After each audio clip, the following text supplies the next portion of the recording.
नमस्कार दोस्तों, जय माता दी, जय माता लक्ष्मी।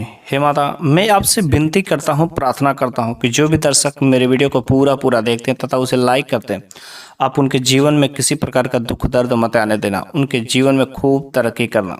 वैसे आज मैं जिस भी टॉपिक पर मैं बात करने जा रहा हूँ, आज का वीडियो बहुत ही सुंदर है और यह सभी लोगों के लिए है, क्योंकि सभी लोगों को पैसे की ज़रूरत होती है, धन की ज़रूरत होती है।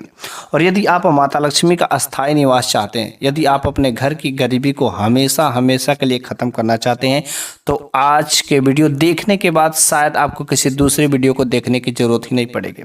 बहुत ही शानदार ज़बरदस्त वीडियो। वैसे आज के इस वीडियो में मैं आप लोगों को खास तरीके से 3 पौधे के बारे में बताएंगे। जो 3 पौधे में से कोई भी यदि वनस्पति आप अपने घर पर ला करके लगा लेते हैं, लेकिन किस दिन, खास दिन ही लगाना है, क्योंकि दिवाली आ रही है, धनतेरस आ रहा है। तो बस धनतेरस के दिन यदि आप 3 पौधों में से कोई भी एक पौधा यदि आप अपने घर पर लगा लेते हैं, यकीन मानिए आपके घर पर माता लक्ष्मी को आना ही पड़ेगा। खुद वह अपने आप को रोक नहीं पाएंगे। लेकिन उन 3 में से कौन से वे इतने लकी पौधे, आज तक शायद आपने इनका नाम भी नहीं सुना होगा। बहुत ही सुंदर इस चमत्कारी पौधे हैं। तो चलिए हम लोग उस पौधे के बारे में एक एक करके जान लेते हैं। आखिर वे 3 पौधे कौन हैं जो इतने गुणी हैं, जिनके बस अपने घर में लगाने से धनतेरस के दिन जो धन की देवी माता लक्ष्मी तथा कुबेर धनवंतरी देवता सभी लोगों को बस आपके घर पर यूं ही आना ही पड़ेगा। लेकिन उससे पहले हम लोग कुछ उपाय को जान लेते हैं, क्योंकि इस उपाय को भी करते हैं तो भी हमारे घर में जो सकारात्मक प्रभाव पड़ता है। धनतेरस का नाम है, धनतेरस के दिन कुछ भी मत खरीदना, क्योंकि धनतेरस का त्यौहार ऐसा ही होता है, तो कुछ ना कुछ तो खरीदा ही जाता। तो मैं आपसे कहना चाहता हूँ, आप भले ही कुछ मत खरीदिएगा, लेकिन कुछ ना कुछ थोड़ा सा धनिया ही खरीद लीजिएगा, क्योंकि सब लोग अपने सामर्थ्य के अनुसार ही खरीदते हैं। किसी के पास कम रहता है, किसी के पास ज़्यादा रहता है। और धनतेरस का जो त्यौहार होता है ना, इस दिन ऐसा माना जाता है कि जो भी चीज़ खरीदेंगे उस चीज़ में आपको 13 गुना बढ़ोतरी होती है। बस इसलिए कुछ ना कुछ तो खरीदा ही जाता है। और धनतेरस के दिन यदि आप धनिया खरीदते, एक मुट्ठी धनिया मात्र आपके जीवन को बदल रखता है। लेकिन धनिया को खरीदने के बाद आप कुछ उपाय कर लीजिएगा। ध्यान से सुन लीजिए उस उपाय को कैसे करना है। देखिए, धनिया लेना है, ठीक है। एक मुट्ठी आपने सूखा धनिया लाया, हरा धनिया नहीं लाना। ध्यान से सुनिएगा, एक मुट्ठी आपको सूखा धनिया लेना और उसमें क्या करना है, इत्र स्प्रे कर देना, क्योंकि इत्र जो है माता लक्ष्मी को अति प्रिय होता है। तो आपको इत्र जो स्प्रे करके और उसको अपने घर में चारों तरफ क्या करना, छींट देना। चारों तरफ क्या करना, छींट देना। इस काम को करने से आपके घर में जो नकारात्मक शक्तियां रहती हैं वो भाग जाती हैं और माता लक्ष्मी को क्या करता है, खींचने का काम करता है, क्योंकि ये जो इत्र है माता लक्ष्मी को अति प्रिय होता है। और बस ये इत्र वाला यदि धनिया यदि आप अपने घर में छींट देते हैं तो माता लक्ष्मी खींची खींची चली जाती है। इत्र लगा धनिया में इतना पावर शक्तिशाली आ जाता है। यदि आप इत्र लगा धनिया को छींटना नहीं चाहते तो आप अपने घर के उत्तर दिशा में इसको स्थापित कर सकते हैं, उत्तर दिशा में रख सकते हैं। तो भी क्या करता है, उत्तर दिशा देवी देवताओं का स्थान होता है, वहां से माता लक्ष्मी का निवास होना शुरू होता है। ठीक है, तो चलिए अब हम लोग जान लेते हैं आखिर वे कौन से 3 प्रकार के पौधे होते हैं कि जिसको जो है बहुत ही जरूरी होता है, उनमें से कोई भी पौधा लगा लेते हैं। वैसे धनतेरस के दिन यदि आप जो है ये पौधे लगाएंगे तो जैसे जैसे यह पौधा बढ़ता है वैसे वैसे आपके घर में दिन दूनी रात चौगुनी जो क्या करता है, वृद्धि होता रहता है। ये धन के रास्ते बिल्कुल ही खुल जाते हैं। यदि आज तक आप मेहनत करते हैं लेकिन मेहनत के बराबर फल नहीं मिलता है, ठीक है, ऐसा लगता है कि मैं मेहनत करता हूँ, बहुत मेहनत करते हैं, लेकिन उसके बराबर क्या होता है, फल नहीं मिलता है, तो आप इस पौधे को लगा लीजिएगा। 3 में से कोई भी मेहनत के अनुसार आपको सफलता मिलना शुरू हो जाएगी। अब ऐसा नहीं कि आप कर्म ही मत करिए और फल जो बड़े बड़े के सपने देखिए, ऐसा नहीं, आपको मेहनत भी करना है और मेहनत के बराबर भी फल मिलेगा। आज 1 रुपया तो कल 5 रुपये का इनकम 100% होगा। तेजी से धन की वृद्धि होगा। आपको मेहनत जैसे जैसे करेंगे वैसे वैसे आपको दिन दूना रात चौगुना वृद्धि होगा। इसके साथ साथ आप अपने घर में भी कुछ उपाय जो कर सकते हैं। आप जो है धनतेरस के दिन मोरपंख खरीद करके लाइए, ठीक है, मोरपंख। लेकिन आप खरीद करके लाते हैं तो मोरपंख पर क्या करना है, इत्र लगा देना है, ठीक है। मोरपंख पर यदि इत्र लगा करके आप अपने घर के उत्तर दिशा में, ठीक है, आप अपने घर के उत्तर दिशा में, क्योंकि जो उत्तर दिशा होता है ना वो धन की दिशा माना जाता है, और उत्तर दिशा में यदि आप इसे स्थापित कर देते हैं तो ऐसा माना जाता है कि उत्तर दिशा में इत्र लगा मोरपंख को लगाने से क्या होता है कि वास्तु दोष मिट जाता है। आपके घर में जो वास्तु दोष लगा रहता है, वह वास्तु कमजोर रहता है, वह वास्तु क्या होता है, मजबूत होना शुरू हो जाता है और आपके घर में सुख शांति समृद्धि जो बढ़ना शुरू हो जाता है।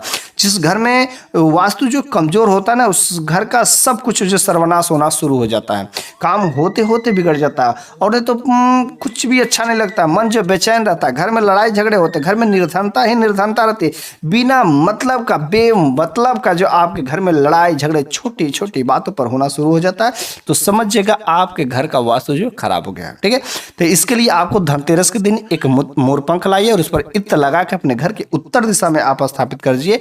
आपके घर का जो वास्तु कमजोर है वो वास्तु क्या हो जाएगा, सही हो जाएगा। ठीक है, अब आखिर वे कौन से 3 पौधे हैं जिसको धनतेरस के दिन हमें लाना ही चाहिए, और ये मिल जाता थोड़े से कठिन जरूर है, इस पौधे को लाने में ढूंढने में थोड़े से कठिन है, लेकिन जो आपको बड़े ही आसानी से भी मिल सकते हैं, बड़े ही कठिन से भी मिल सकते हैं, लेकिन अगर मिल जाते हैं तो 3 पौधों में से कोई भी एक पौधा अपने घर पर ला करके जरूर लगाइएगा। ठीक है, पहला नंबर का जो पौधा है वह वनस्पति, वह है विष्णु कमल। जी हाँ, विष्णु कमल नाम से ही पता चलता था कि यह एक ऐसा कमल है जिसमें भगवान विष्णु का वास होता है। और धनतेरस के दिन अगर आपको कहीं से मिल जाता है, कहीं पर पौधशाला में, कहीं पर भी आप जाते हैं, जंगल झाड़ी कहीं पर भी यदि आपको मिल जाता है यह विष्णु कमल, तो इसको अपने घर पर जरूर लगाना चाहिए। ठीक है, और लगाना है, यदि आप उसके नीचे एक दीपक भी जलाते, घी का दीपक, तब तो अति उत्तम होता, क्योंकि जिस स्थान पर लगा रहता है ना, उस स्थान पर क्या एक सुरक्षा कवच बन जाता है और वहां पर जो कभी कुलक्ष्मी, कभी कोई तंत्र शक्तियां, कोई बुरी शक्तियां वहां पर नहीं आ सकती, क्योंकि विष्णु कमल में साक्षात भगवान विष्णु का वास होता है। एक अच्छा सकारात्मक जो शक्ति का वहां पर जो एक सुरक्षा कवच बन जाता है, जिसकी वजह से वहां पर कोई भी बुरी शक्तियां, कोई नकारात्मक शक्तियां, कोई टोना टुटका कुछ भी वहां पर काम नहीं कर सकता और उस व्यक्ति के किस्मत में, उस घर के जो बंद किस्मत के ताले थे यूं ही खुल जाएंगे। और जितना ही ये अच्छा आप इसकी देखभाल करेंगे, सेवा करेंगे, पूजा करेंगे, उतना ही जो है आपके घर में अच्छा प्रभाव दिखाई देता है, क्योंकि विष्णु भगवान क्या होता है, संचालन करता है, पालनहार। यदि आप विष्णु भगवान को प्रसन्न कर लेते हैं तो भगवान विष्णु की पत्नी तो माता लक्ष्मी को आना ही पड़ेगा, क्योंकि विष्णु भगवान ही निर्धारित करते हैं कि किसको कर्म के बराबर कितना फल देना है। अगर आप भगवान विष्णु को प्रसन्न कर लेते हैं तो आपके कर्मों का जो फल अवश्य मिलता है और जल्दी मिलता है। इस वजह से यदि आप धनतेरस के दिन विष्णु कमल ला करके अपने घर में लगाते हैं तो आपके कर्मों का फल बहुत जल्दी मिलेगा और आपके घर से जो नकारात्मक शक्ति है उसका जो क्या होता है, छुटकारा हो जाएगा। दूसरा नंबर का जो पौधा है, एक होता है विष्णु कमल, दूसरा नंबर का जो पौधा है एक होता है लक्ष्मी कमल। ठीक इसी के आकार का होता है, थोड़ा सा रेड कलर का होता है। ठीक है, तो यदि आपको लक्ष्मी कमल भी मिल जाता है, तो यदि आपने विष्णु कमल लगाया है, यदि आपको लक्ष्मी कमल मिल जाता है तो आप लक्ष्मी कमल ही लगा लीजिए, क्योंकि लक्ष्मी कमल में साक्षात जो माता लक्ष्मी का वास होता है और यह भी ठीक वैसा ही काम करता है, क्योंकि जहाँ पर ये रहता है वहाँ पर एक सकारात्मक ऊर्जाओं का क्या बन जाता है, एक जो है घेरा बन जाता है, सुरक्षा कवच बन जाता है। और जहाँ पर लक्ष्मी कमल रहेगा तो वहाँ पर तो माता लक्ष्मी को आना ही पड़ेगा। वहाँ पर आपको माता लक्ष्मी को प्रसन्न के लिए आप उनसे प्रार्थना करिए, विनती करिए। वहाँ पर रोज शाम के समय में एक घी का दीपक जरूर जलाइए। जैसे आप तुलसी के नीचे जो एक घी का दीपक जलाते हैं, वैसे ही लक्ष्मी कमल के नीचे यदि आप रोज एक घी का दीपक जलाते हैं तो आपके घर में माता लक्ष्मी को आना ही पड़ता है। ठीक है, लक्ष्मी कमल जो खींच करके उनको लाता है, क्योंकि इन्हीं पर जो माता लक्ष्मी का वास होता है। और यदि आप इसके साथ साथ चाहते हैं तो विष्णु कमल ऑलरेडी आपने लगाया है और लक्ष्मी कमल भी यदि आप साथ में लगाते थे, तब तो दोनों लोग एक साथ रहेंगे, भगवान विष्णु, उनकी पत्नी माता लक्ष्मी, तब आपको घर की तरक्की होने से कौन रोक सकता? स्वयं विधाता भी आ जाए ना तो भी नहीं रोक सकते। और भगवान विष्णु को आपके कर्मों का फल तो देना ही पड़ेगा, कुछ भी हो जाए। अच्छा, अगर केवल आप जो है लक्ष्मी कमल ही लगाते हैं और विष्णु कमल आपने नहीं लगाता, तो लक्ष्मी क्या होती है, हमेशा वो खड़ी रहती है, ये बहुत ही एक्टिव रहती है और कुछ समय के लिए आपके घर में अस्थायी होंगी और फिर से क्या होती है कि दूसरे घर के लिए चली जाएंगी। तो आपके घर में जो है अमीरता कुछ समय है, उसके बाद से निर्धनता हो जाएगी। लेकिन यदि आप भगवान विष्णु अर्थात विष्णु कमल के साथ में लक्ष्मी कमल को स्थायी करते हैं, तो जहाँ पर भगवान विष्णु रहेंगे वहाँ पर तो माता लक्ष्मी को रहना ही पड़ेगा और इस वजह से माता लक्ष्मी का अस्थायी निवास हो जाएगा और आप जो कर्म करेंगे उसके कर्मों का फल भी मिलेगा। और कर्म जो हम लोग करते हैं उसका फल क्यों नहीं मिल पाता है? कर्म तो सभी करते हैं, उनका फल इसलिए नहीं मिल पाता है क्योंकि उनके घर में अनेक प्रकार के कुछ नकारात्मक शक्तियां रहती है, कुछ बुरी शक्तियां रहती है जो उनके काम में सफल नहीं होने देती है। ठीक है, जो उनके कर्मों का फल जो है मिलने में देरी करती हैं। ओके। यदि आप इन धनतेरस के दिन इन पौधों में से विष्णु कमल कमल और लक्ष्मी कमल को दोनों को एक साथ लगाते हैं तो भगवान विष्णु के साथ साथ जो माता लक्ष्मी भी क्या होती है, बध करके रह जाती, क्योंकि बध जाती है, अब वो जा ही नहीं पाएंगे, उनके पतिदेव वहीं पर हैं तो कैसे वे छोड़ के जा सकती है, नहीं जा सकती ना। तो यदि आप माता लक्ष्मी का स्थायी निवास चाहते हैं तो इन पौधों को एक बार जरूर लगाइएगा, ठीक है। तीसरा नंबर का जो पौधा है यह बहुत ही चमत्कारी पौधा है, लेकिन इसको मिलने में इसको बहुत ही मुश्किल से, बहुत भाग्यशाली जो लोग रहते हैं उन्हीं लोगों को मिलता है। और यह पौधा, यह जो कंद है, ठीक है, यह एक प्रकार का कंद है और यह कंद जैसे जैसे जो बढ़ता है ना वैसे वैसे आपके घर में तरक्की होती है। और लेकिन ये बहुत भाग्यशाली जो लोग रहते हैं उन्हीं को मिलता है, ठीक है। इसका नाम है कुबेर कंद। जी हाँ, कुबेर कंद। और कुबेर कंद आपको जितना ही पुराना मिलता है उतना ही बेहतर होता है। कुबेर कंद वैसे इधर उधर मिलता है, जंगलों में मिलता है, और ये जो बहुत पुराना जंगल रहता है ना वहाँ पर मिल सकता है, ठीक है। और आपको हो सके अगर कोई जड़ी बूटी वाली दुकान हो तो वहाँ पर, जो आयुर्वेदा वाला दुकान हो तो वहाँ पर मिल सकते हैं। नहीं तो अगर आपका कोई आदिवासी से संपर्क हो, जहाँ पर आदिवासी रहते हो उस जगह पर यदि आप जाते हैं तो आदिवासी से क्या करते हैं, मिल सकता है। आदिवासी इसे भालू कंद के नाम से जानते हैं, ठीक है। तो आदिवासी से इसे कुबेर कंद नहीं बोलेंगे, भालू कंद के नाम से बोलेंगे तो ये आदिवासी दे सकते हैं। नहीं तो आपको बहुत जो अच्छा जड़ी बूटी वाला कोई दुकान रहेगा तो वहाँ पर आपको मिल सकता है, लेकिन ऐसे मिलना बड़ा मुश्किल होता है, ठीक है। और जो भाग्यशाली लोग रहते हैं तो उन्हें तो मिल ही जाता है। और इसका देखो नाम से ही पता चलता है कुबेर कंद, मतलब ये साक्षात जो है भगवान कुबेर उसमें जो निवास करते हैं, ठीक है। और धन का जो संरक्षण करने वाले होते हैं, धन को जो रखवाली करने वाले होते हैं वे होते हैं भगवान कुबेर। यदि आप भगवान कुबेर को प्रसन्न कर लेते हैं तो जरूर ही आपके जीवन में भगवान कुबेर जो अपना धन का खजाना खोल देते हैं, जितना मर्जी उतना ले लो, ऐसा है इस कुबेर कंद में, ठीक है। यदि आपको कहीं से भी अगर कुबेर कंद मिल जाता है, ठीक है, यदि आपको जड़ी बूटी से या आदिवासी से कहीं पर भी मिल जाता है और ये जितना ही पुराना मिलता है उतना ही बेहतर होता है, ठीक है। तो जैसे भी मिल जाए आपको लाना है और आपको एक मिट्टी का मतलब कोई पात्र लेना है, मिट्टी का गमला लीजिए, आप उसमें जो मिट्टी भरिए, ठीक है। मिट्टी भरने के बाद आप जो कुबेर कंद आपने लाया उसको अच्छे से धुल लेना है और धुल करके सबसे पहले उसको जो है उससे प्रार्थना करना है कि हे भगवान कुबेर, आप मेरे घर में जो है अस्थायी निवास करिए, मेरे घर में धन धान की तरक्की करिए, मेरे घर की निर्धनता को हमेशा के लिए ख़त्म करिए। और इससे प्रार्थना करके, ठीक है, आपको उसको क्या करना है, मिट्टी में डाल देना है। मिट्टी में डाल करके पानी से ढक देना है, पानी उन्हें डाल करके उसको मिट्टी से ढक देना। और आप इसको जो घर के उत्तर दिशा में रख देना है, और खास करके से धनतेरस के दिन या दीपावली के दिन, ठीक है।